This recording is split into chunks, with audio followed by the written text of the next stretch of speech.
it's starting to get difficult. Luckily, we've had guests, but it's starting to get difficult to do the show just the two of us, professionally and personally. I'm running out of people that I know who would want to talk to us, Adam. Who left in this world wants to talk to us? I feel like we've already run out of people who want to talk to us about Raymond, and people are doing us favors, but if Mike doesn't get back here soon, we might have to, start resorting to cannibalism. Oh, did you hear that knock at the door? Okay. I'll answer it. Hello? Hey, how you doing? Hi, I'm from JFK. I'm doing good. You're Thanks from for asking. JFK? Yeah, what yeah, happened? Did we lose some luggage or something? No. They're just this guy. He says that he knows you guys. I need $45 from each of you. Wait. This guy, does he have weird glasses and a poofy set of hair? Hey, set of hair. They're not weird. They're fine. I don't know. They're very like Christmas Story, like Coke bottle. I mean, he looks like he's wearing a nerd costume. I think that you guys are being a little mean. I think that you're talking about this guy, but I think you're being a little mean about him if I'm being completely honest. No, it's not a nerd costume. It's more like a virgin costume. All right. Well, I need. All right. Hold on a second. I'm coming in. Whoa! Is he just airport employee he's walking not a into our? We know he's not a it's vampire. It's fine. It's me, guys. It's me. Where did the Mike. JFK guy go? Mike, okay, listen. Can we talk? Can we get back to the JFK guy? He took his pilot's uniform off, and now where'd he go? I was dressed up as a JFK taxi driver to get to you guys because I am in hiding. Where have you been? It's been a lot. It's been a really, really hard couple weeks. I'm sorry to leave you guys out to dry as much as I have. You know what? They've been some of the best episodes we've ever done, so it's okay. All right. Well, that and hurts we've a never little bit. been drier, to be fair, which we do appreciate. I can tell. I can tell that already. But yeah, so you guys remember a couple episodes ago, I went into the Jimmy John's to meet with Emmanuel Macron and the guy that makes the donuts. Right. Did you meet him? Yeah, I met them. Did not go very well. So you guys know the deal that I kind of had to do to get Emmanuel Macron over here so that he could campaign for Alex in the mayoral race. I told him that there would be an army of 50,000, Limbrick troops to stand by at a moment's notice for the nation of France. Sort of an unspecified purpose, but you were fine with that and had no questions, as I recall. Yeah, pretty much. Turns out I bit off more than I could chew. And so I went into this meeting kind of expecting, to tell them that it's not going as well as I had anticipated. Emmanuel was not super thrilled when he asked me about the 50,000 troops, and I showed him the 5 people that signed up. Run him down. We got Doug, who's actually Doug's a pretty big, strong guy. He's a butcher. He has previously fought in the war. You know, the guy. He fought in the war. Yeah, he fought Afghanistan? In the war. No, all of them. He's very old. Wow. But he's a good Wait, fighter. sorry, can I go back to Doug for a second? So he's fought in all the wars, but he's very old, and so that includes Afghanistan. What was he doing in Afghanistan? He was fighting. They took no, like Doug. Listen, is he like an Admirals Club member, and like he has a card where he can go into any war and they'll take him? I'm shocked that you don't know Doug. He works at the deli. Like I said, he's fought in all wars. The rest of these guys, the rest of the 4 people, I'm not super proud of. Doug, I can't believe I got him to sign up. I was very, very thrilled. He's in high demand. If you've ever seen the movie Logan, they base that off of Doug's life. Okay, the Wolverine movie. Yeah, but Logan's immortal. So like it showed at the beginning him fighting in all of these different. So Doug wars. is immortal. Yeah, pretty much. Well, presumably he Why can is be this killed. The first time hearing of it. I don't know. It's all in the description. When you walk into Limburg Deli, there's a description on the menu when you walk into Limburg Deli of the story. Look, when I go to the deli, I don't ask questions like that. I look at the only thing I look at is the menu. This is like when you have on the menu, it's like the first page is like our story. Our grandfather was passionate about making food, but it's like, this is Doug. He's an immortal super soldier. Like the Wolverine in Logan. Okay. Yeah, I mean, Doug has lost a lot of wars, to be clear, but he's fought in all of them. Did he start any? Well, he's about to. That's kind of why that was my pitch to get him on board. But so you Doug offered him total creative freedom. Yeah, Emmanuel was very excited about Doug. He was not as excited about Betty, the church lady. He was not as excited. He was not as excited about Mark, who is he's a high school chemistry teacher. He's going through a really rough time actually at the moment. He just recently found out that he had cancer. Doesn't have money to deal with the bills. A lot of people are saying that Mark is A, lying, and B, doing a Breaking Bad, which I don't know if I would associate myself with him. Mm-hmm. He wanted to fight. I was not in a position to say no, okay? Well, everybody saw him buy the hat. He bought the hat and the sunglasses, and he shaved his head into the goatee. But this was before he said that he had cancer and he was going to be selling meth. So it felt premeditated. Well, he hasn't said anything about meth yet. So, like, I'm still allowed. He's still part of the army because he hasn't said anything about meth. We have a strict no drugs policy. You're taking him at his word until he mentions meth, and that's how you know he's lying and doing a Breaking Bad. Yeah, exactly. That's a huge part of the plot of Breaking Bad. I know you haven't seen Logan, but at least you've seen Breaking Bad. I have seen Breaking Bad. That's a very big part of it. Yeah. Then there's Jesse, who is just one of Mark's students, and then we have just one of Mark's students. His name is Jesse. Yeah. Oh wait, no, I've heard of Jesse. He was trying to start that rival group for the Blue Man Group. I think it was called the Pinkmans. Yeah. And then yeah, Jesse is a decent guy. Jesse seems to be in it because Mark offered him. Yeah, Jesse and the Pinkmans. Jesse seems to be into it because Mark offered him extra credit, and Jesse really doesn't want to go to summer school. And then lastly, we just have Chuck.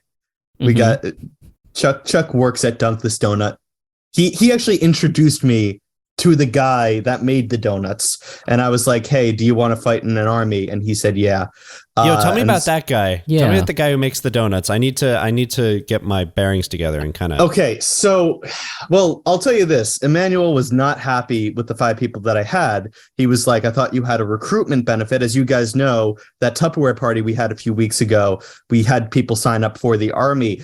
Turns out when I tried to call in those tokens, they got lawyers, and that didn't really go as well as I had wanted to. So the guy that makes the donuts is a cool dude, but he's friends with Emmanuel from way back when. Previously, he had worked at a school in France, and he was the principal that Emmanuel's now wife worked for. And, that's a whole other thing. What a career change. Yeah. He saw that happen and went, "Nope, I'm going to go to Lynbrook, New York, and I'm going to make some donuts." But that guy actually is super buff. And when Emmanuel had the idea that this army thing wasn't going super well, so he brought the guy that made the donuts as kind of an enforcer. And so we sat down, and that guy was very, very, very persuasive that I get 49,995 more people for my army, or else things were not going to go well for me. And Emmanuel was in the background sharpening a guillotine, actually, at that moment. So I fled to Jimmy John's at this point. I realized that I didn't have an out. I left. I actually did talk to him. The guy that makes the donuts does seem down to help your mayoral campaign in spite of all of this trash. He is very interested in working for Santa. It's a different story. But I laid low for a few weeks. I went all over the world trying to run because the French are notoriously hard to hide from. By the way, if anyone asks, my name is Mike F. And You went that's back to those FBI guys that you met who put you in witness protection, right? I had the connection, so I did a fly around, and I landed back. Did you take the same route? Yeah, of course. Okay. Listen, it worked last time. Why would it work any different this time? Right. So I ran around the world, or across the world. I'm still not sure about the whole globe thing. And even though you've now gone around the world twice. Yeah. It's still a little confusing to you. Did you fall asleep leaving California again as you were going? Remember last time as you were sailing west across the Pacific, you fell asleep and found yourself, I think, in a trunk in Eastern Europe. Yeah. I will say the waves, they're very soothing. They put me right out, which I'm still a little upset about because I still want to see the ice wall, but I just haven't yet. And now I'm back, and then I ran into the FBI guys, and I was like, "Listen, guys, I'm gonna need another name change," and they were like, "Fucking okay, you're now Mike F." They just kind of like bopped me on the head, like they knighted me, and now I'm here. So if anyone asks, I'm not Mike E. I'm Mike F. Okay? You know what? I mean, sounds good to me. I'm not confused at all. I'm sure no one listening is confused. No, I got it. Did I lose anybody? Okay. Your name is Mike now. Yeah. As opposed to earlier. F Mike for France. F for France. So your name is Mike France. Yeah. We'll call you Mike F for short. Yes, I appreciate that. What is Mike? Last time Mike was short for microphone. Is this Mike spelled differently or short for anything else? Or are you going back to Michael? No, it's Mycicle, actually. Got it. Like Mycicle France. That's me, yeah. That sounds like a French offshoot of an urban bike sharing initiative. My Cycle France. I want to ride my bicycle. Ooh, I like it. Yeah. Wait, Alex, what was that? That was good. Did you write that? Yep. Oh, don't tell me we're pulling a yesterday. That's no, the one that got you, huh? This is the world where yesterday never existed. Oh, God. I don't know what that is. Anyway. Okay, Mike F. Welcome back to the Winnebago, I guess. Yeah, you missed a lot. Thank you. Yeah, a lot has happened. Yeah. We've sort of kept it, to ourselves. We didn't mention anything on Mike, but no offense. But yeah, it's been a busy 2 weeks for us too. I know Alex has really made some strides, right? Oh, if you want to consider having a new running mate, strides. Wait, what? While I was running, actually, I thought about all of these different ways to like get you campaigning. Actually, I meant to mention that we got to get you walking down Atlantic and convincing all the people at Dunk This Starbucks. You know what, Mike? Dunk This Starbucks. Yeah, you've been gone too long. But somehow you did know about the Dunk This Donut and Starbucks buyout, like where they kind of became one in the center of town. I passed it on the highway. Oh, okay. It's it's like a Carvana vending machine. You can't miss it. It towers. Yeah. But yeah, no. I've been talking with some other people. I mean, this is what happens when your campaign manager just kind of disappears for like next to a month. So I decided, you know what? Maybe I can just. Am I allowed to do something on my own? And I tried it, and I did. So I found Santa. This was like the night after the Christmas episode went out. You weren't here for that, Mike, right? Or you left after that? That was when he left. Because remember, we let Mike Wersch out of the Winnebago. I released the e-brake, and we rolled down that hill down to our favorite bar, which we mentioned before. It's in Little Ireland. Oh, Neil's, yes. That was on a Baronis episode, but that's canon. So we rolled down the hill to O'Neill's, and we were all in there celebrating, a great episode. And by all, I mean me and Alex. And we noticed across the bar, Santa was there. Yeah, like you said, I ordered a Jingle Jangle, which is a special drink from the bar available only in the month that it currently is. And Santa heard that and he chuckled, We saw him across the bar. There he was, down in pints in the off season. We called him over and we just kind of got talking. And then Adam got up to pee. Yeah. And during those 40 minutes where he wasn't here, I kind of just straight up asked him, like, hey, do you see a future in politics when you're not busy delivering the toys? Like, you have a perfect schedule for politics. You work one day a year and you have enough money to buy, basically anything you would need. So he kind of saw my point, and now he's going to be my vice mayor upon victory, or at least that's the plan at the moment. So you didn't even need the donuts guy to make that happen? No, but I still want to meet him, Mike. This is not about the campaign. It is about meeting my hero. Okay, gotcha. Yeah. I actually, now that I think about it, I might have lost those connections in the name transition, but we'll find a way. Oh wait, you know what? That's actually really funny. You just reminded me of something else I forgot to mention to you, Mike. You're fired. What? Yeah. What? I mean, come on, man. What have you done for this campaign that's been working? I got international relationships over here. What are you talking about? I personally gave up my full identity to try to help you. I tracked down the man that made the donuts at your request. Well, but then where is he? You immediately alienated him and those international connections you made. And Santa has a whole team. He's got all those guys up there in Canada, and some of them are really good at managing campaigns. And he gave me cookies, Mike. Santa gave me cookies. And by the way, can you ask him to stop giving us milk, because we have a really small refrigerator in here and it's just too much. Oh, okay. I've been saving up to make water balloons of rotten milk to throw at Chuck Dickey. Tyrone? Yeah. Well, he does go by Chuck. Oh, crap. I hope it does have that. I hope he doesn't have any relation to the guy that's, now in the army. He's undercover. He never worked at Dunk This Donut, right? Probably not. Yeah. Oh, okay. So yeah, regardless, or just, I see the campaign moving in a different direction. And this doesn't mean that we're not still frenemies. I love you, man, like a brother that I also kind of tolerate.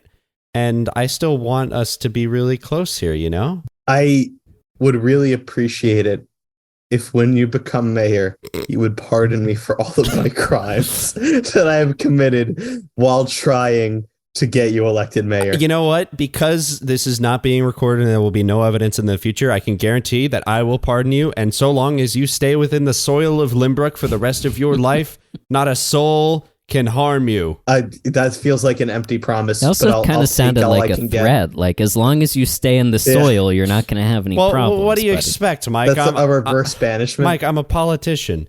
Of course, my talk's going to be a little empty. But also, what I mean is that if you leave Limbrook, they will have the right to arrest you. My jurisdiction wouldn't go beyond that. Okay.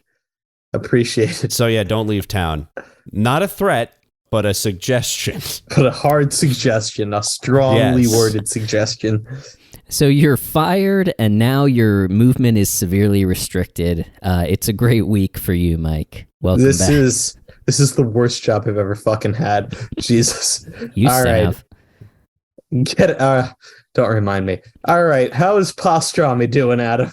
Well, let's just say, Alex's prospects for winning are currently looking better than ever because Pastrami has dropped out of the race.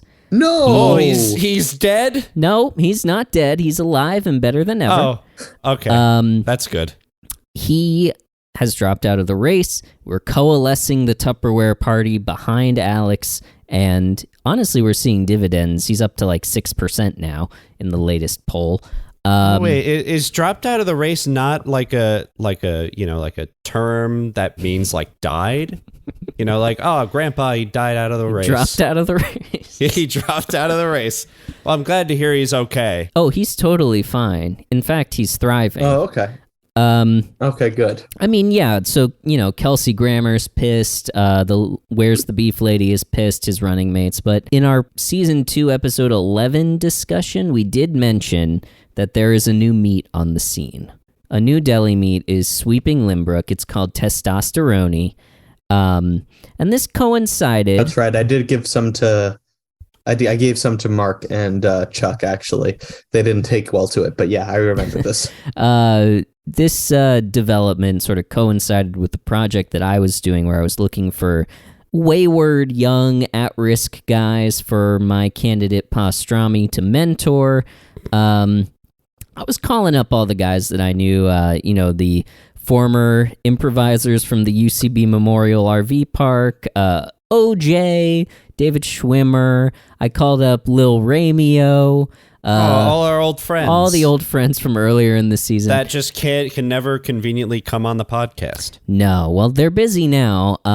They enrolled in Pastrami's mentoring program, and it's all about learning life skills by making sandwiches. And it's really, it's like building competency, building confidence. It's a really beautiful program. It used to be called Enrique Iglesias Presents I Can Be Your Hero, Baby, and the slogan was You Can Take My Bread Away. But Pa actually cut ties with Enrique after he had the mole removed, because Pa is firmly pro-mole. But now he's with Grohl, Dave Grohl, and it's called Dave Grohl Presents There Goes My Hero, and the slogan is Watch It As It Toasts. So he enrolled all these guys in this program. What's wrong, Mike? You okay? No, I can't wait. That sounds like an awesome program. I can't wait to actually, you're fairly wayward and at risk now that you've been let go from your job and lost your entire identity. Maybe you should enroll. I very well might, actually, believe it or not. If there's an opportunity to meet Dave Grohl, I'm kind of here for it. It's $699 to get started for the welcome kit, and then it's $50 a month after that. All right, I'll take it from the Barone's fund. Mike, I do feel a little bit bad about letting you go, so I know that will probably sound very expensive, so I will personally ask Santa to find someone to pay for that for you. Thank you. I appreciate that. Friends helping friends. So anyway, so that's happening. Meanwhile, Pa is, hearing all the buzz on the street about testosterone. And of course, like every other deli owner, he had to get a shipment. So he got a shipment, come in, he puts it in the rotation. The guys are making the sandwiches, but of course, new exciting meat on the scene. They start skimming a little off the top. And apparently, this is a side effect, they got real big. So all my guys, Schwimmer, OJ, Lil Ramio, they all got OJ's real big. Again. OJ, look, vitamin C is not the only thing in OJ now. There's also a fair amount of beef. Hey, these guys getting real big, Carrot Top big, Joe Rogan, Horse Juice big, like Robert Barone big. Yeah. Wow. They're beefy. They will fly off the handle if you're not careful. And speaking of flying off the handle, I mean, when Pa found this out, he was furious. But they couldn't get enough of this stuff. It was a huge hit with these guys, so he orders some more. He starts putting it on his, his big item is the 6-foot Italian. And so, of course, a bunch of 6-foot Italians were coming in and downing these sandwiches, getting big, getting beefy. He started making so much money off of this. He's like, what do I want to be mayor for? And he dropped out of the race. He's putting his, newfound wealth behind Alex. And that's where this big boost in the polls is coming. And, speaking of Alex, remember way back when Alex had those yard signs where they were instructional workout yard signs? Getting everybody buff was a pillar of his campaign. Do you remember that? How could I forget? Is that still part of your campaign, by the way? Well, I never took the signs down. Okay, well... So, yes. That group that was running around and doing that, the buff guys who were doing that, they're, big on testosterone. And I think we've got a thing set up. And, this might not be totally in line with campaign finance law, but they're running around with a sack of 6-foot Italians and just dropping them in mailboxes. People are going crazy for this stuff. That's all I can say. And this town... I can understand that. That makes sense to me. This town is beefed. At the very Pastrami might not be the next mayor of Limbrook, but he changed the course of a lot of people's lives with the advent of testosterone. Oh, yeah. As a town, we are going to single-handedly drop the United States obesity rate by like at least 5%. Maybe we should make an army just because it would be powerful. Maybe we forget about the France thing, though I would appreciate it. We could like take over Rockville Center. Let's make this happen. Oh, expanding. Yeah. Well, there were a couple of the guys did go down to the LIRR tracks and just stop trains for a bit, like Superman style. And Rockville Center got pissed. But Mike, you're going to be in the program now, so maybe you can get something going. Time to get ripped. Let's do it. Have you ever had testosterone? No, I don't trust it. Well, not until I heard that these guys were stopping trains. Yeah. Now I think screw it. Who cares if it gives me acne and shrinks my balls? I'm here for it. Well, I mean, I have a log here that you can munch on throughout the episode. Oh yeah, sure. Once we get started with it. Speaking of, should we get started with? I want you to eat that now as we're starting the episode because people love the sound of chewing on microphones. Yeah, you're welcome. Should we get started? Of course. Okay. And it's the red button, which does record. And you say this every time. I just keep it on the whole time. I just keep it on like the whole time, and then we'll just cut out whatever we don't use later. What? Oh. So, it's fine. I mean, we've said some incriminating things on this thing. We make an extra added point to not talk about our lives so that we can... That's true. I mean... So people just aren't interested in that stuff. Yeah. So, that's why we cut it out. Yeah. I go in there with my scissors. It's weird.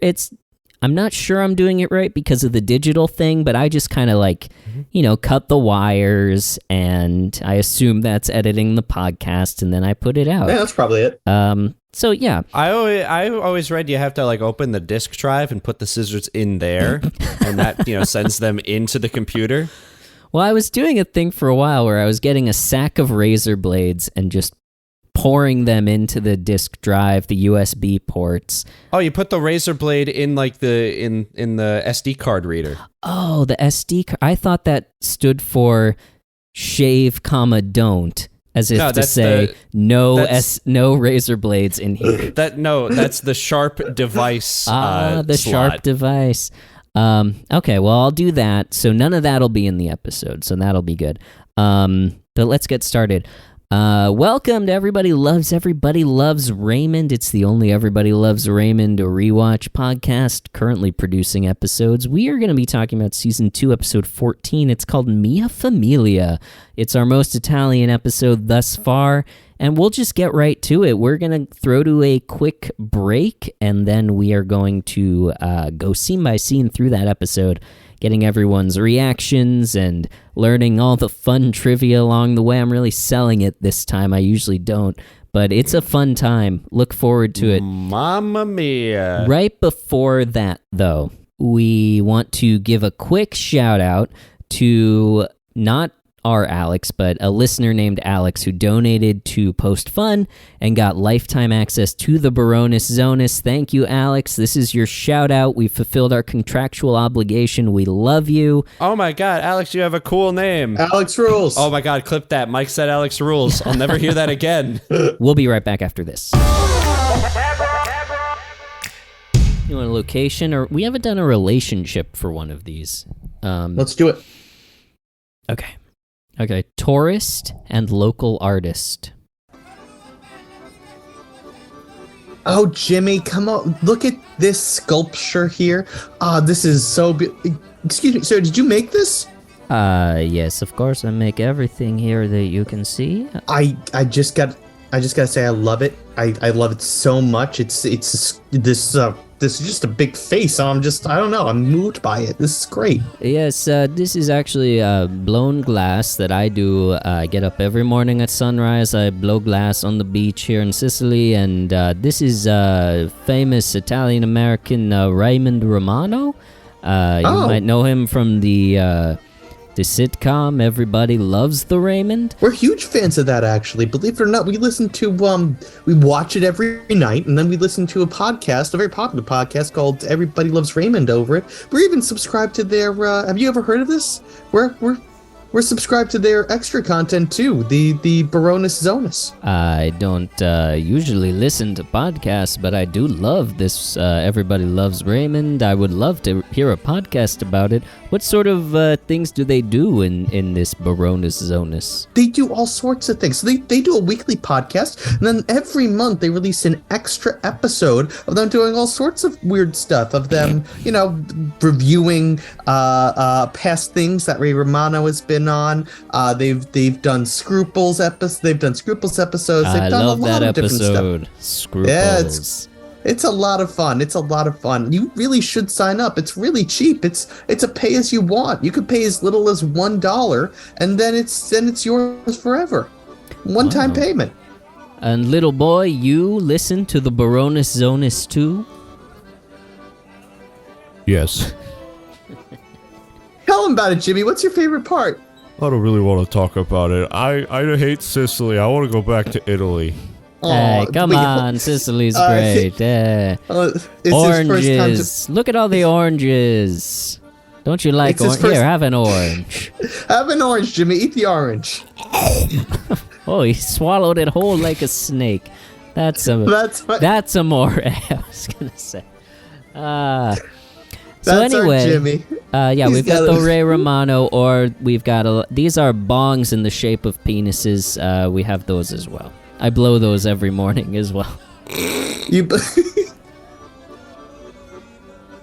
What a fantastic trip for us. I'm so glad we decided to come to Palermo. But anyway, if you want to sign up for the Baroness Zonus, you really should. I just Googled Google.it. Everybody loves Raymond Baroness Zonus. It says postfund.org/donate. Does that sound all right to you? That's it. Yes, go online to postfund.org/donate, and you'll be able to access the lifetime of all the episodes that they've ever put up. It's a fantastic deal. Molto bene.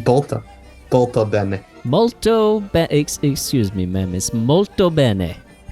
Molto bene. Where are you from? I believe it's polka penne. Yeah, that's it. Yeah, we're getting there. That's actually my favorite restaurant. You should go down there. German, Italian, fusion cuisine. The scene can be over. That's just free association.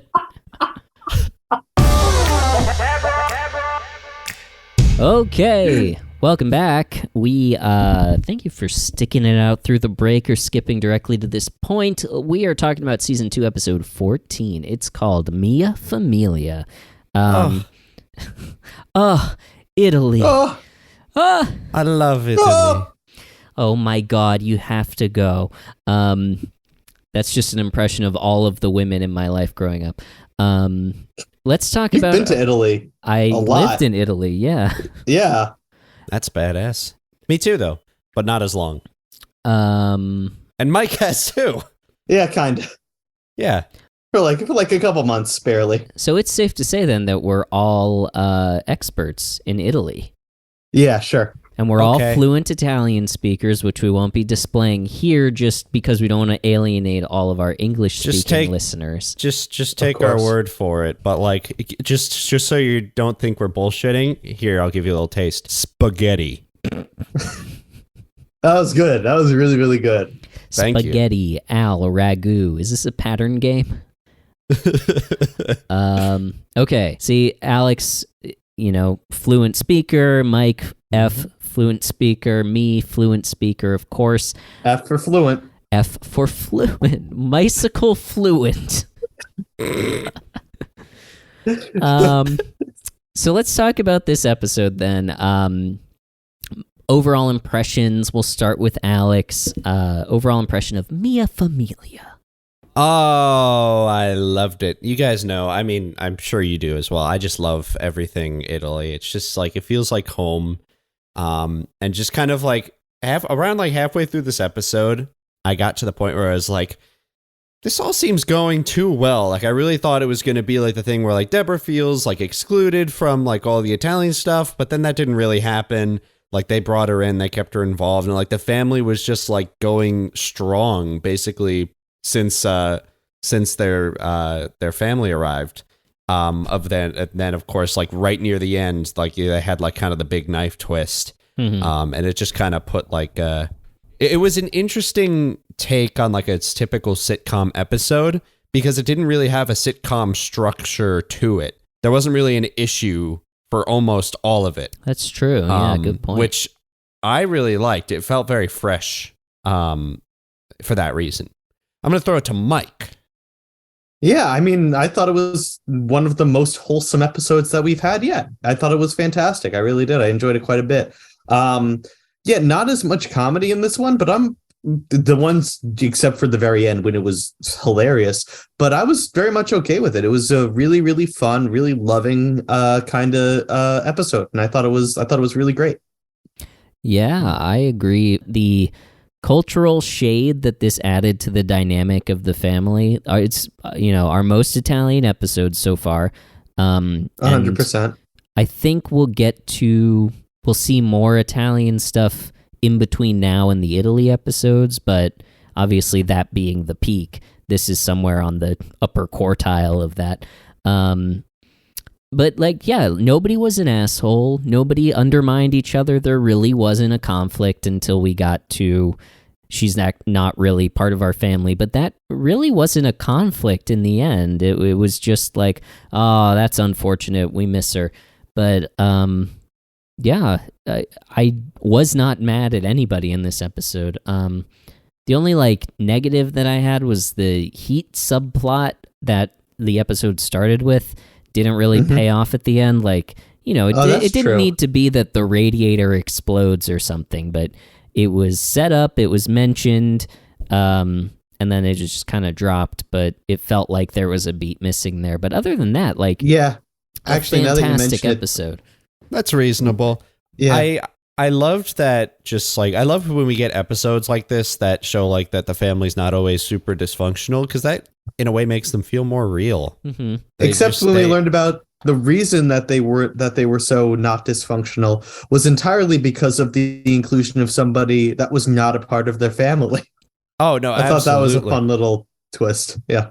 What's weird is it's not as simple as like an outsider coming in, because like Deborah was an outsider who came in, and Deborah was relatively stable before she got involved in all of this, stable and normal, and but something about her, it might even be like a maternal thing or the cultural thing of Aunt Serena coming in and sort of warmly taking care of them and bringing them together, that sort of coalesces the family around her.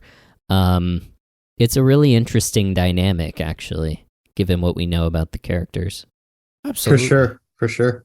All right, so let's start going scene by scene through this. Obviously, we spoiled the end, but it's still good to go. Sorry about that. Dissect it. Again, the idea of this podcast is that you see the episode and then talk about it with your three friends from the internet. Or it's not like we don't tell you the episodes. Go to the Barone Report for that. We actually do kind of tell them the exact plot of the episode in minute detail, but it's like you can either not watch the episode and listen to this, you can have watched the episode and listen to this, or you can watch the episode in preparation for this. It doesn't really matter because we're inevitably going to spoil stuff. So anyway, our cold open, we start, we are at Ray's house. It's still snowing. In previous couple episodes, it was snowing. I like how they are paying attention to the point in time that this aired, because this aired in January of 98, which is just thoughtful. Frank and Ray are sitting on the couch. Frank wants Ray to put the other game on. They're watching a game. He says, "You don't flip around enough." But Ray can't flip around because he's covering this game for work. Frank, fed up, walks into the kitchen. I thought this was funny. Allie asks if he can help her with her homework, and Frank doesn't miss a beat. Nope. And goes to the fridge. I thought that was funny, yeah. That was great. Deborah says that Allie is doing a family tree and has to interview a relative to do that. Frank, piques his interest. Oh, your favorite relative? And she says, no, the oldest. Allie says, not Deborah. Really great. Just a great little bump. Mm-hmm. Absolutely. Mm-hmm. And Madeline Sweeten throughout this episode has a lot to do and some great little bits. Frank asks, what about Uncle Mel? Apparently, according to Allie, he smells. This is the first he looks like he smells. Yes. This is the first we've heard of Uncle Mel since Anniversary, Season 2, Episode 6, by the way. But wow. I always enjoy Uncle Mel. I think he's such an interesting character. He's a fun guy. I like him a lot, too. Very much so. They've already done Deborah's side of the family because Frank suggests that Allie talk to Lois, Deborah's mom. She's no spring chicken. But they've already done Deborah's side, and Ray doesn't know anything. Frank says that most of his family came over from Italy on a sardine boat. Remember that? But Aunt Serena, who is his father's sister, stayed in Sicily. She may be dead. She may not be. Who knows? Deborah decides that she and Allie will write her a letter.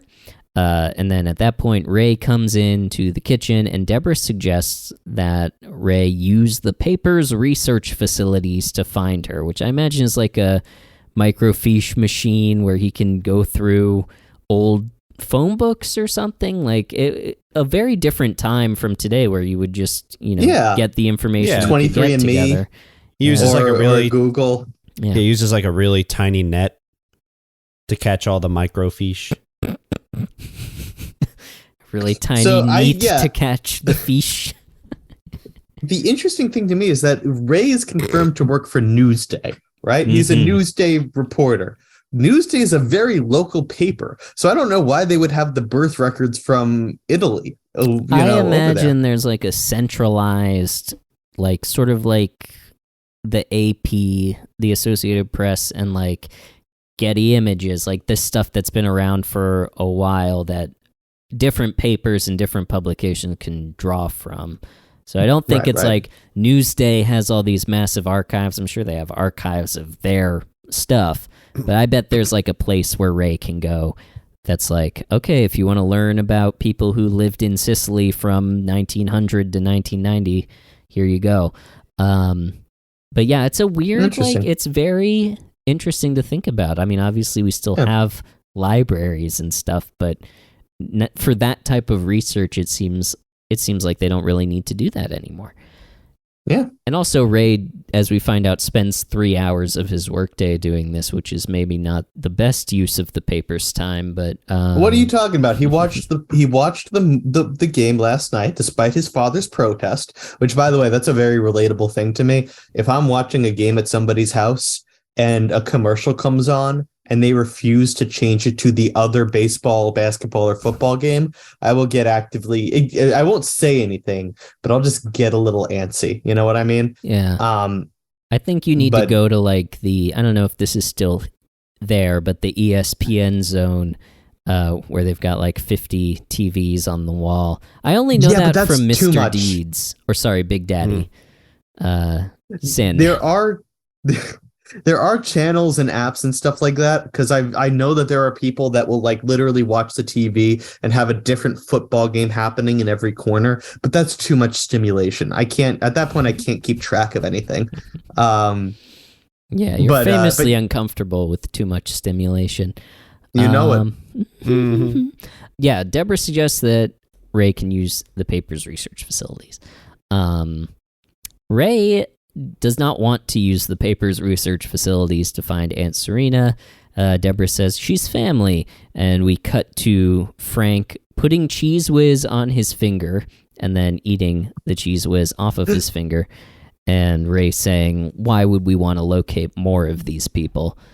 And I have to say that's probably the best argument Ray has made the entire show. It's true. We see our anti-gravity opening from there, and then our first proper scene, Allie and Deborah in the kitchen, and it's hot. Frank is fixing their heat, and we hear Robert and Frank off-screen yelling. Robert is holding up a hot pipe, apparently. More evidence that Robert is immune to heat, which we've noticed before. Marie comes in and, detects the heat. She says, "Are you baking?" And then quickly corrects herself. What am I saying? Robert comes in. He's got scald hands, but otherwise doesn't appear to be in pain or anything. He wants, some ice to put on his hands. Deborah is telling Marie that she asked Frank to give her someone who could repair the heat, and Frank said that he would do it. Marie commiserates, Frank always likes to fix things himself. "Remember the chimney, Robbie?" And Robert says, "I told him I was too big."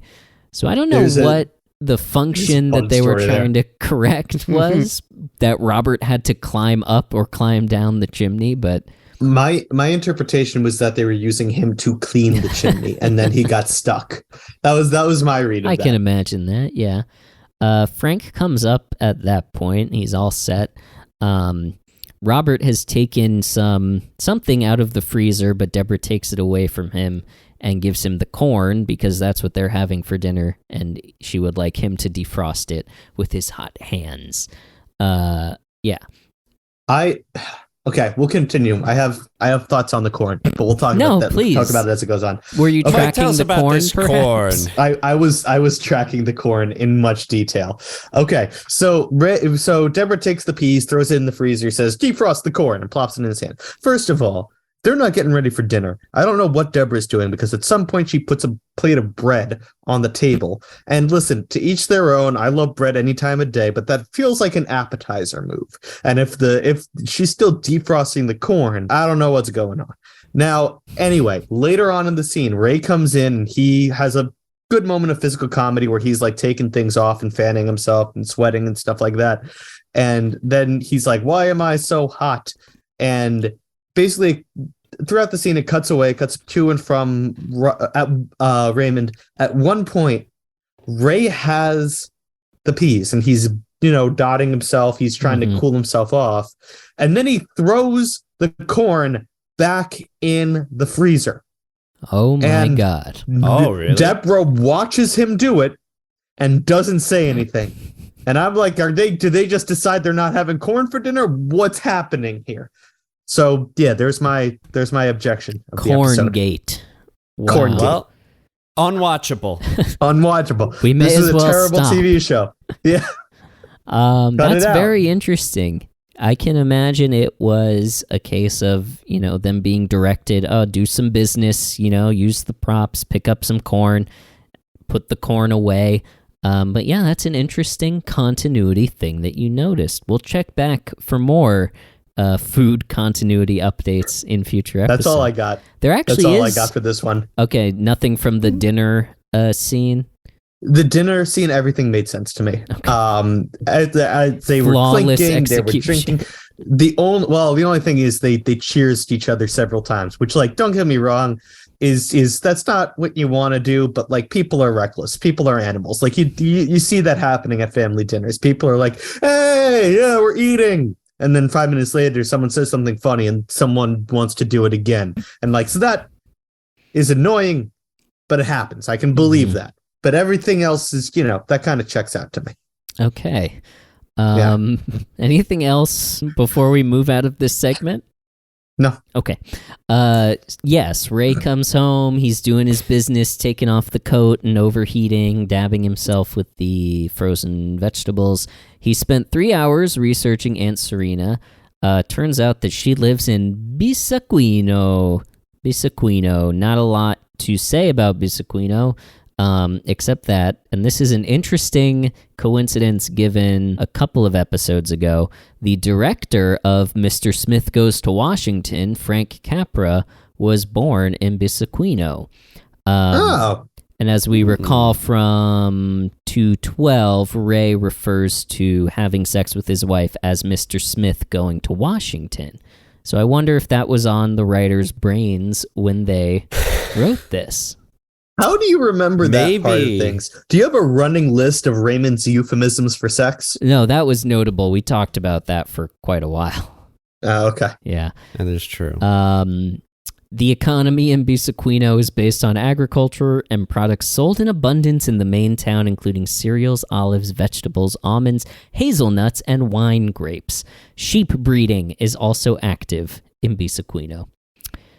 That's Bisaquino. Okay. Good for Bisaquino. Aunt Serena Seems like they have a healthy economy. Aunt Serena has no phone, no address, but you can write to her care of the post office.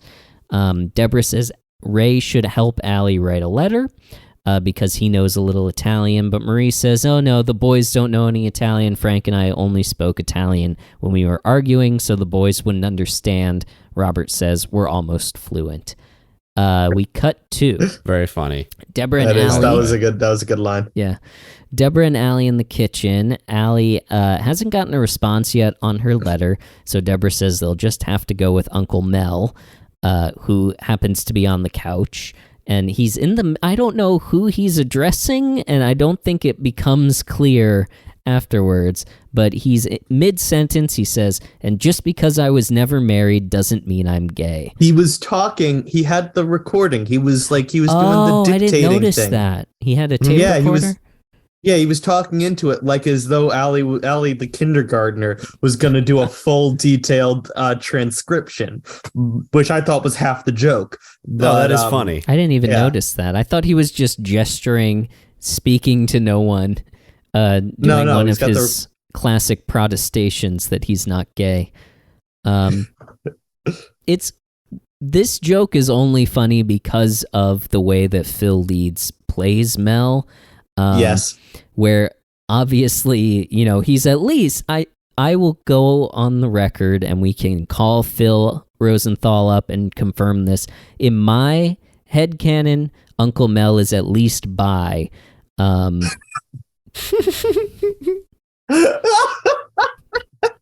makes you say that? What makes you say that? Because of the time that he grew up. As we are about to find out, he grew up in a very rough time. But clearly it's something that's on his mind a lot. He's a denier. Yeah, I mean, why would he be thinking about it that much if he wasn't internally conflicted about it? That's my fan theory. And you can read, I'm writing a long fan fiction about Uncle Mel's bisexual adventures. We got a lot of ELELR fan fiction happening. We got the crime drama Robert, and then we got mysteries.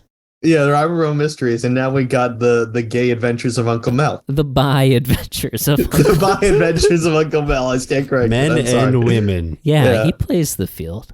Anyway, Deborah Mel gets around. Anyway, Deborah asks him to tell Allie about growing up in Brooklyn. Mel says, and this is why I think he doesn't want to, he wants to keep his cards close to the vest. He grew up, he had to fight. He was in a fight every day from when he was 4 to when he entered the service. Deborah says that's like 5,000 fights. And Mel says, look at me.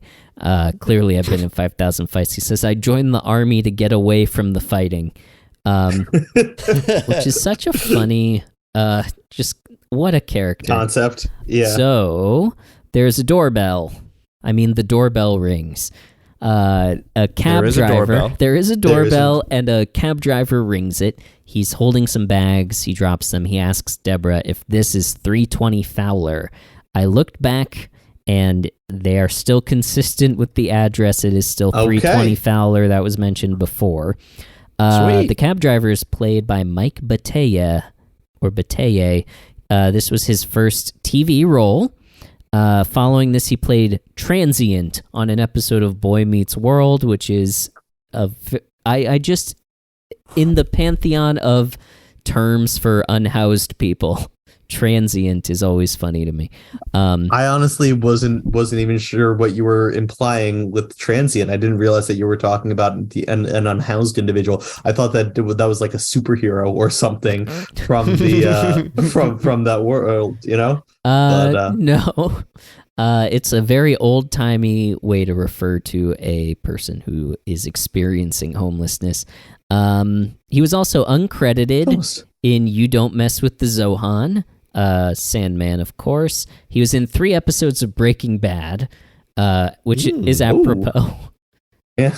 And as a stand-up comic, this is quoted from his bio, he was part of the first wave of Western comics to perform for local audiences in the Middle East in such places as Dubai, where he filmed a comedy special for Showtime Arabia, Egypt, Lebanon, and Jordan. So interesting career. And it all started with this episode. Yeah, I was going to say, it sounds like he eventually found his niche, which is an American stand-up tourist in the Middle East. Wow. Yeah. Interesting guy. But anyway, he drops the bags and asks Deborah for $45.75 plus $1.50 toll from JFK. Deborah asks, who is the taxi for? And at that point, Aunt Serena comes in and she says, oh, mia familia Americana, my American family. Aunt Serena is played by Argentina Brunetti. In the early 1900s, she began her show business career at the age of 3 with a walk-on role in the opera Cavalleria Rusticana. So she's been on stage since 3. Yeah, I was going to say. That's insane. In 1937, jumping ahead a little bit, so she did a lot of theater, obviously, in between then and 1937, when she was placed under contract to MGM Pictures to dub voices to Italian. So anytime that they had a, English language film, they had female characters, they would call her to come and dub those voices. Next, she became a narrator for The Voice of America and had the opportunity to interview a lot of American movie stars. So she worked for that, and then at the same time as doing that, she began her movie career, debuting in the classic, and this is also a weird coincidence, another Jimmy Stewart movie, It's a Wonderful Life, where she played Mrs. Martini. So, okay, wow. That's interesting. This is a weird dovetail with our 212. We had Mr. Smith Goes to Washington mentioned in that, and Mike talked about Jimmy Stewart a little bit. And then now we've got Frank Capra, who directed that, and It's a Wonderful Life, which is a weird little circle of references here. Look at that. Yeah. This was one of her last roles. I think she kept working until like 2002. But of course, she has since passed away. So she comes in, and my American family, are you Mrs. Barone? This is my attempt, and throughout I will try to do, or I tried to do this, just interpret, not translate the Italian in this episode. She says essentially, are you Mrs. Barone? I'm Mrs. Barone. I'm Aunt Serena. Allie comes up. She says, oh, what a beautiful girl. Mel then says, he sort of lounges on the couch and asks if anyone's going to introduce him to this exotic creature. The audience goes wild. I did a double check. Mel's got game. I double checked because I couldn't remember. Is Mel from that side of the family also? He is not. Mel is Marie's relation, whereas Serena is Frank's. Yeah. I just had to double check that. I mean, you'd think it's good that you did, because even though you expect them to my mind to make sure that was the case before they made that joke, it would have been a real bad news if they didn't. Yeah. You could say that again. We dodged that bullet. We cut to Deborah's kitchen where Serena is. Everyone's there. All the Barones are there.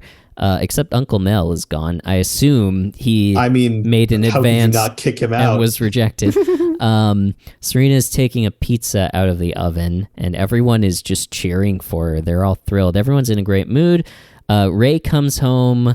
Serena greets him, Raymundo, and she hugs him. Ray's like, haha, good to see you. Turns to Deborah, who is this?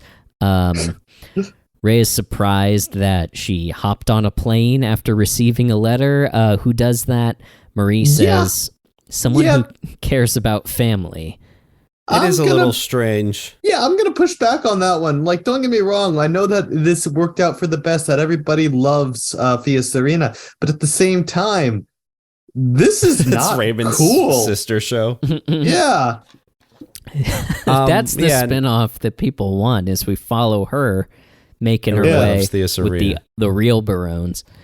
I wouldn't. I personally would not take receiving receiving a letter as an invitation to come visit.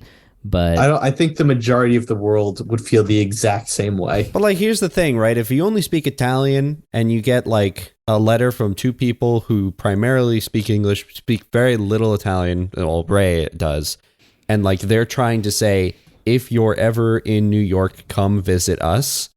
It might have been mistranslated to, you should come to New York and visit us. Yeah, that's true. And then still, I would spend months on the phone planning and coordinating to make sure that, they're gonna, be home and be okay with me. But also, like, let's be real. If I get a random letter in a different language that I don't speak at my doorstep. Well, no, they wrote it in Italian, I imagine. Oh, okay. Maybe they did. Yeah, Ray does speak Italian, so maybe I'm wrong on that. Okay. Yeah. All right. Alex was saying Objection that withdrawn. Ray's Italian was poor, and he meant to say, if you're ever in New York, come visit us, but he probably wrote it as, come visit us. But then when we find out that, she did not come to visit them, she came to visit the other Barones, actually that logic doesn't make a ton of sense, because her real niece comes and picks her up as if she was expecting her to come, but how did Serena get the address to the Barones? I guess she must have crossed her wires somewhere. They did here's my understanding. They did say that that like the place she lives in, she doesn't really have like an address. They get sent to like a communal like post office. So it's like maybe just like same or similar names, just like picked up the wrong one, expecting a letter from family. I feel like it could have happened. Especially if she was planning on coming to visit someone else anyway. There you go. Yeah. My understanding was that Ray goofed. My understanding was Ray was looking for Serena Barone and found this Serena Barone. And then that's how the confusion happened. But you're right. Anna was very, very excited to see her when she arrived.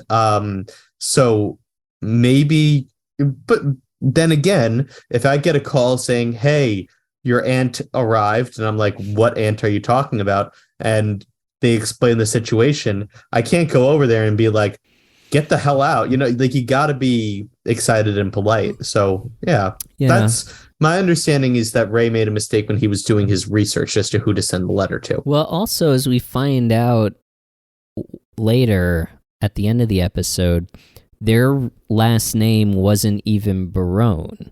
So that's also true. Looking for Serena Barone would turn up Serena Barone, but that's not their real last name, according to Anna. There you go. Right. There are a number of different ways that this makes sense. It makes sense, but it's just complicated on the back end. Right. So anyway, where are we? Oh yeah. Ray says, who hops on a plane? Marie says, someone who cares about family. And then she goes up to Serena in Italian. She says, I can help. Serena says, yes, thank you. And she cuts a piece of pizza, hands it to Robert. For you. Robert says, thank you. Robert says, grazie, in a very grandiose manner. Grazie. Robert tells Ray that Serena told them that they have an ancestor whose account, and apparently Robert looks just like him, which he's thrilled about. But Ray says, hey, why don't we send for him too? Frank says, the winters are cold. Maybe something happens in between this, but the next thing I wrote down is that Frank says, the winters are cold in Italy, but the heat's good here. Then he sort of sidles up to Serena. Good heating? In Italian, and she says, yes, very good. Deborah set up a cot in Ray's office for Serena, and Ray asks why she can't stay with Frank. Frank says there's already a relative in the extra bedroom. Robert sort of looks up meekly, and Frank is like, well, do you want to swap? I thought Robert's like hands in the, hands up, sort of like befuddled look, like, why the fuck would you say that? It's really funny. Here's something that I thought was interesting about that. Assuming that Frank and Marie are sharing a bedroom, which I'm not sure if they are, that would mean that they have two bedrooms in that house, which means Ray and Robert shared a bedroom when they were kids. I think we saw that tracks. Yeah. That makes sense. I don't know if we saw that or if it's referred to. That's a big house, by the way. There should be more than two bedrooms in there. Mm-hmm. The only time I wrote the word shared was about, but wasn't there? I'm Googling it. I'm going to ELR Wiki real quick. Okay. It's not vitally important. I think they have mentioned that before, but yeah, I mean, it makes sense, and that would actually feed into the like sense of competition there, right? That like they grew up having to share everything. So that's an interesting little wrinkle, but Frank asks, do you want to swap? Robert looks offended at this. And then Serena drops some big Italian. So here's what I got.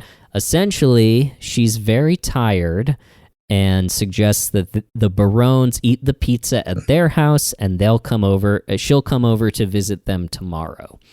And they immediately get up and go over to their house, and Deborah is impressed. Which Deborah loves. Yeah. That they just listen to her. But Ray clearly doesn't want her here.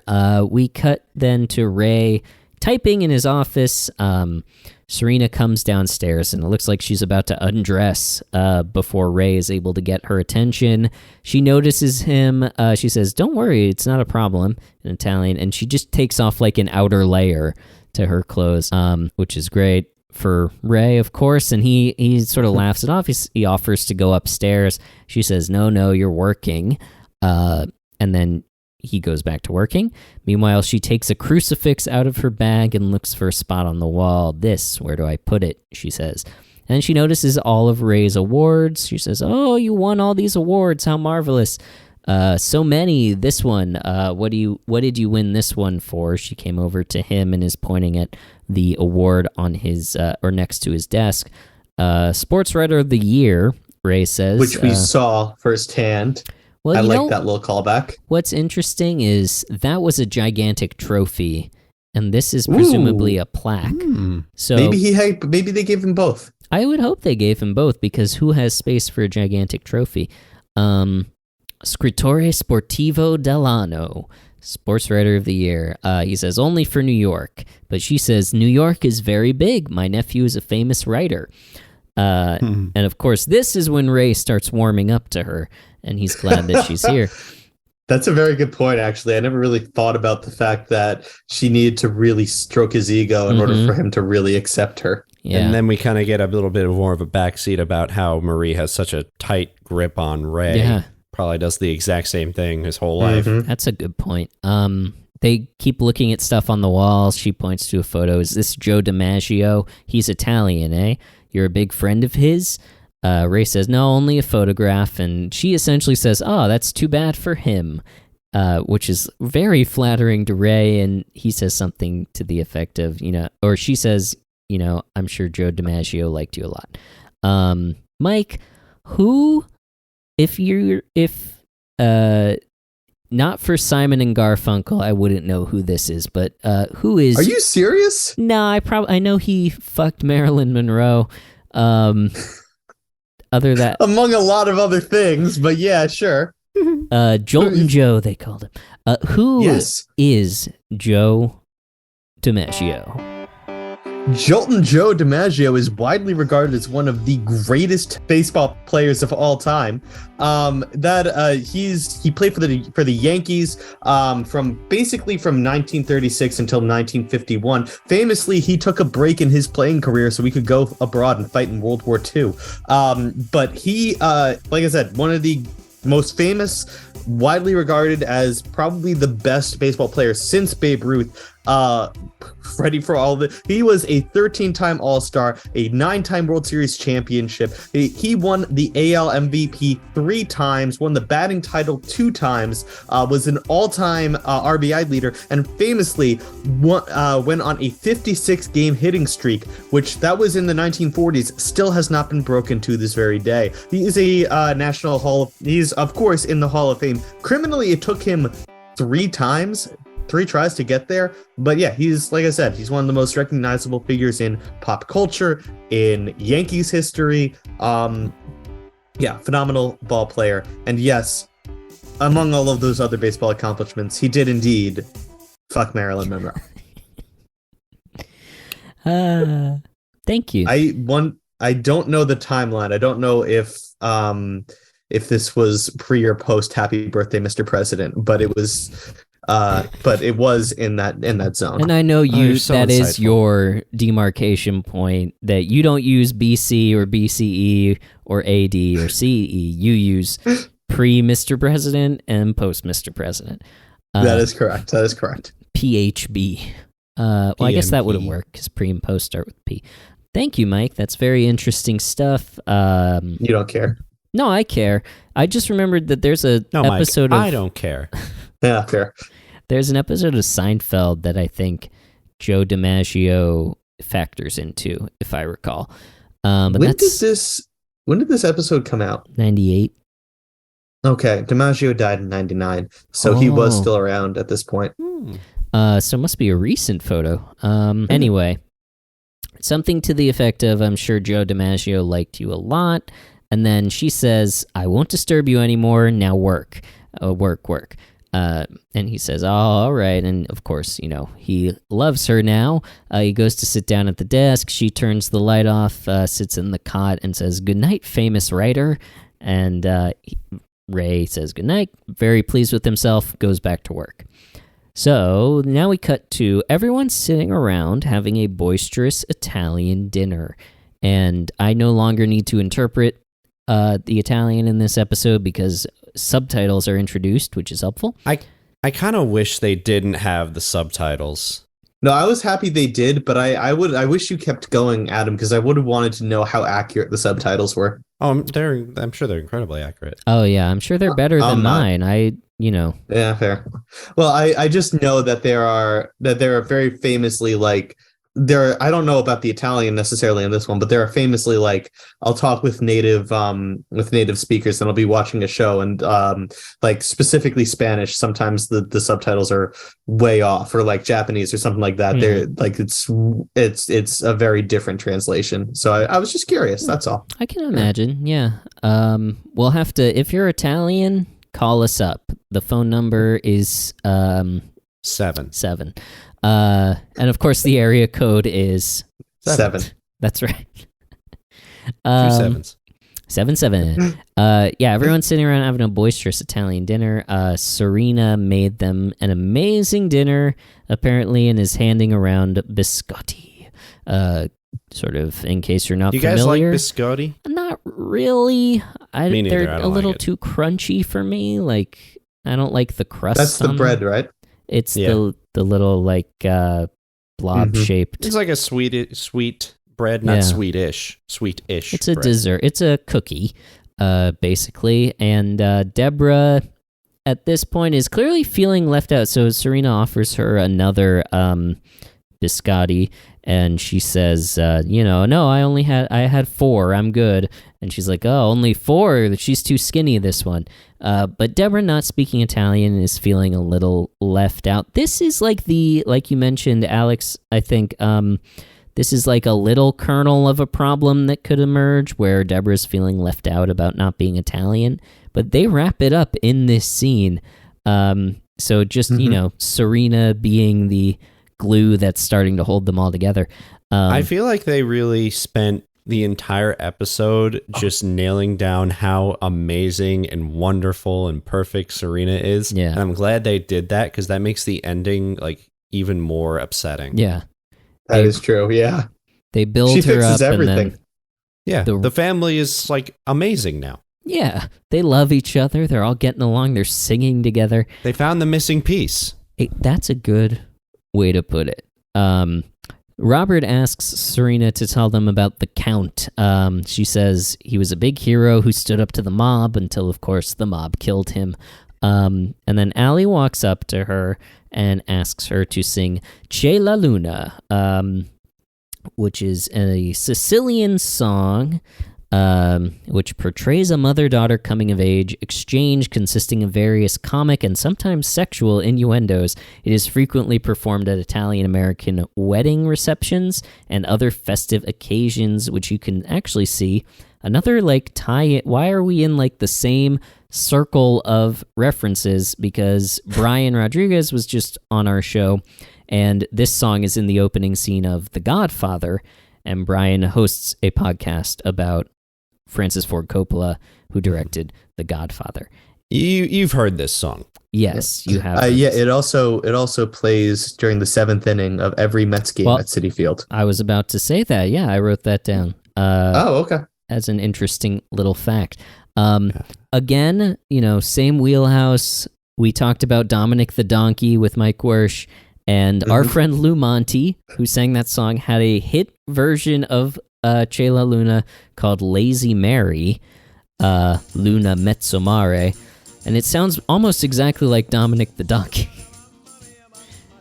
instrumentation-wise. But that's that song. So the Barone starts singing and clapping, having a great time singing this song. And then Deborah is about to get up and leave because she's feeling obviously alienated, doesn't know this song.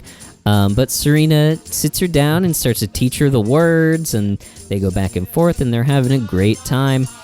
Just an unusually heartwarming scene for this family.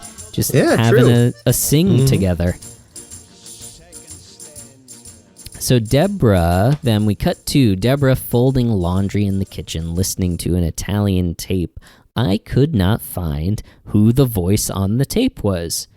I had no. Oh, damn it, credit. Adam! Yeah, your one research thing. You found everything else. I'm shocked that you weren't able to find this. There's no documentation of it. Shame. It's like that old man. Just one of the writers. It probably was. Yeah. It's like that old man from the Thanksgiving episode who's completely uncredited. I believe his name was Bishop. So I remember that, but no idea who he was. Marie comes over, compliments Deborah's outfit, and gives her some gnocchi.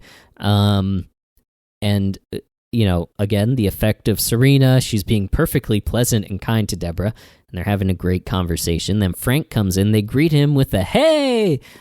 He says, he found a photo of Serena and his father, and then he compliments Marie on her organizational skills because of how easily he was able to find the photo.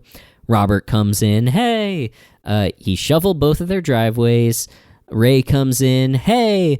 He and Robert have a little hey, how you doing? Blah, blah, blah. Allie and Serena come in, hey. And Frank actually says, brava. They're just, this is their new vibe. Yeah, at this point, I'm going to be honest with you. This became to me like Twilight Zone's level of Uncanny Valley, uncomfortable. It's wholesome, but I was just like, what did they do to these people? Like I imagine like you could so easily turn this into the Twilight episode. Like Raymond had to go over to a different city for a week, but Serena came in the day he left, and by the time he returned, they were completely different, and he has no idea why. And he's afraid of becoming one of them until he does. It is kind of Very eerie. True. Yeah. So Allie, Ray took Serena to Allie's show and tell, is my read of what happened. Yes. And she was a big hit. Allie can now say Jeremy picks his nose in Italian. What else do you need? Yeah, I mean, she's That's practically fluent. Yeah. Serena, so they also found out that twins run in the family. Serena had twin brothers named Luigi and Enzo, but Frank says, wait a second, I didn't have twin uncles, and their names were Mario and something else. And he shows the photo to Luigi. Serena. Yeah, Mario and Luigi. And she says, who are these people? They realize then that they got the wrong Serena. Deborah says, oh my God. Serena drops Frank's catchphrase, holy crap, in English, no less. That was a very good moment. I really liked that moment. That was great. We cut to then everybody in the living room, sort of pacing nervously. Deborah says that, she can still stay. It doesn't matter that she's not family, but Marie says no, her real family wants to see her. And Anna, Serena's brother's granddaughter, I don't know exactly what that relation is called, arrives to pick her up. She's played by Stella Ferrantino. This is also her first acting role. Wow. A lot of firsts here. Her most recent role is an episode of what I always think of as Morris Chestnut is Rosewood. This is kind of interesting. She was married to James Ferrantino, who was best known for being on 20 episodes of Dynasty, the 80s primetime soap opera. And they were married until his death in 2012. But she hasn't acted a ton, but she's good in this episode. And Italian is actually her native language, so... Ray says, as Anna is coming in, we could still be distant cousins, but Anna says, well, maybe, but, there's a lot of Barones out there. Some of these Barones aren't even real Barones. Her grandfather used to talk about this sardine packer who stole their name when he came to America. So remember, Frank said his family came over on a sardine boat. There we go. Serena is about to leave, and she invites them to visit her in Italy, and she hugs everybody, has a long hug with Ray. Ray clearly doesn't want to let her go. She leaves. They close the door. Robert has the best line of the episode. So then who the hell are we? Such a funny... I think... I know it's not confirmed, but for all intents and purposes, they're the sardine packers, right? Yeah. That's what's implied. Okay, good. Yeah, all right. Which is in character for them as a family, for sure. Yeah, and even they acknowledged it. They were just like, yeah, that's us. We go to our hot clothes. Ray and Deborah are in bed. Ray says, figures, the best person in our family, and she's not in our family. And then there's a pause, and then Ray says... Ti amo to Deborah, sort of under his breath. It's very sweet. Deborah asks him to say something else. He says, mi fanno e male piede, my feet hurt. And then Deborah says, say something else, but don't translate it. He says, in fondo al autobus, please move to the rear of the bus, is what that means. And then they kiss, and then a song from the Puccini opera La Rondine plays called Ci il bel sogno di Doretta. What does that translate to? I don't know. I didn't translate it. Yeah, it's technically is it like a proper song? Noun. Well, it's an aria. So the plot of this, I couldn't find just a one sentence synopsis of this opera, but it's about a young courtesan who romances this guy. The translation of the title is "Who is Doretta's Beautiful Dream?" So yeah. Oh, so that sounds very pretty. It sounds like a love song. Yeah, it is. So can we assume that Mr. Smith went to Washington? I think we have to assume that Mr. Smith went to Washington. Maybe there's Ray. A little sample from this I can make our come counter jingle. You don't have to. Okay. Yeah, so that's that episode. A lot of stuff going on.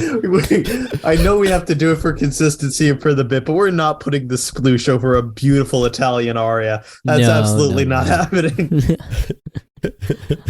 But it is good to screw your wife, though. Yeah. Speaking of good things, let's turn our attention to the classic barometer. It's our scale from 1 to 10 on which we rate Ray's performance. 10 being the great dads of sitcom history. Nope, I was about to say Walter White and Don Draper. Uncle Phil, Danny Tanner, and Carl Winslow, and then 1 being the bad men of television history, Walter White and Don Draper. I meant to ask you about, you mentioned Joe DiMaggio was in World War II. Did he know your friend? Yeah, probably no. Different platoon? different theaters. Oh, yeah, different theaters. I was scared you were gonna say different sides. That was on my mind. You did never but I was specify. I don't know. I believe I'll have to look this up, but I believe he was Air Force, if my memory serves me right. And I believe he fought in the Italian theater, or I'm sorry, the Japanese theater. I don't think he fought in Europe like Doug did. But yeah, that's right. I couldn't remember his name. Yeah. And your friend who is doing a Breaking Bad is Mark. That's right. That's Mark. It's very similar to Mike, but I knew it couldn't be Mike. No, absolutely not. Okay. So yeah, let's turn our attention to the barometer then. Alex, where is Ray coming in for you on this episode? So, all right, listen up. Here's kind of my thought process here. Ray is not hostile or dangerous or a piece of shit in this episode at all, and I love that. So he's gonna rank very positively for me, like off the beat. When Serena comes into town, he's, at first concerned, kind of unhappy with it. And I think that's pretty reasonable based on kind of how things transpired. Like you write a letter to get in touch and then they show up. And that's a reasonable thing to be concerned about and maybe want to kind of clarify. But he really quickly becomes very welcoming and, stuff to his, not family member, but, his guest. Yeah, his guest. They all kind of get along very nicely. It's just a really wholesome episode. I even think he handles the whole kind of situation when they realize that she's not actually related to them fairly well. Overall, he's not like a dick. He doesn't he doesn't concoct any Raymond schemes. Mm-hmm.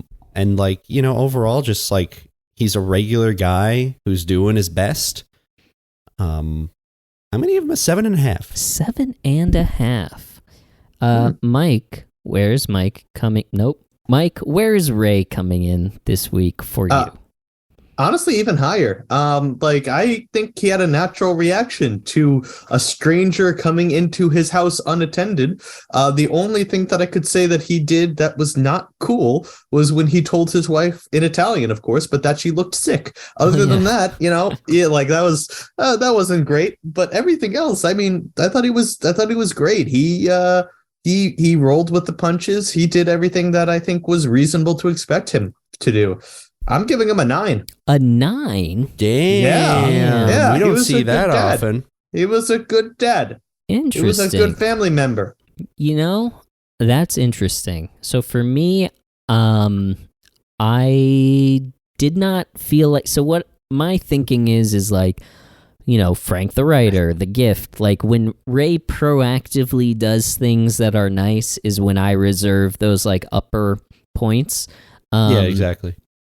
So he's sort of a non-participant in this. So he's kind of passive in this episode. So I would be inclined to give him a 5 or a 6, just as he's fine. He's not hurting anyone. He's not doing anything. But I do think he is, he's doing things in a way that are not typically Raymond. He protests a little bit about researching this, but he does it. And then he also goes out of his way, I think, to bring Serena to show and tell for Allie. And then just the way that they all get along in the episode is really great. So I'm not going to go up to 9 or 8. I'm going to go 7 because I think... I didn't know I was on a podcast with a bunch of haters. That's... Well, I'm just trying to reserve those. I agree with Adam. He didn't he wasn't a savior. He didn't or anything. build her a house, and she had to sleep on a cot in their basement. So it's not. You want your 9s to mean something, I'm just saying this podcast has gone too far to the left.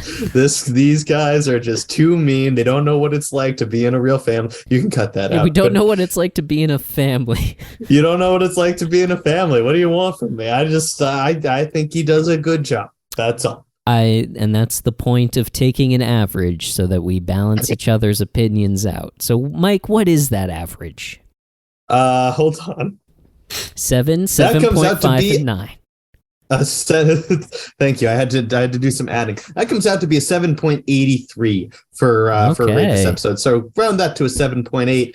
He did a damn good job. That seems right to me. Yeah. So that is then season 2, episode 14. It's called Mia Familia, and this has been Aura Familia telling you about everything that happened in this episode.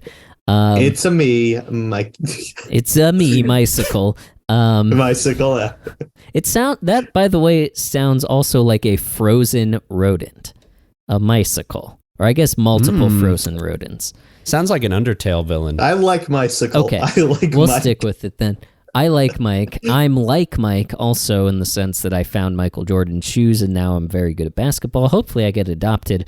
But until then, you can find us on Facebook and Instagram at Barone Zone. Email us at raymond@postfund.org. Postfund.org/donate for the Baroness Zonus. This past month for January, we broke down Ray's appearance on Celebrity Jeopardy, which was very fun, Jeopardy. And we played a little Celebrity Jeopardy. So go check that out. Pay what you want, get lifetime access. Next week, we're talking season 2, episode 15, and I suppose, we'll see you then. Anything else to add, Alex or Mike? Yeah, just one more thing, and that's our classic sign-off. Everybody loves Raymond, and we love you.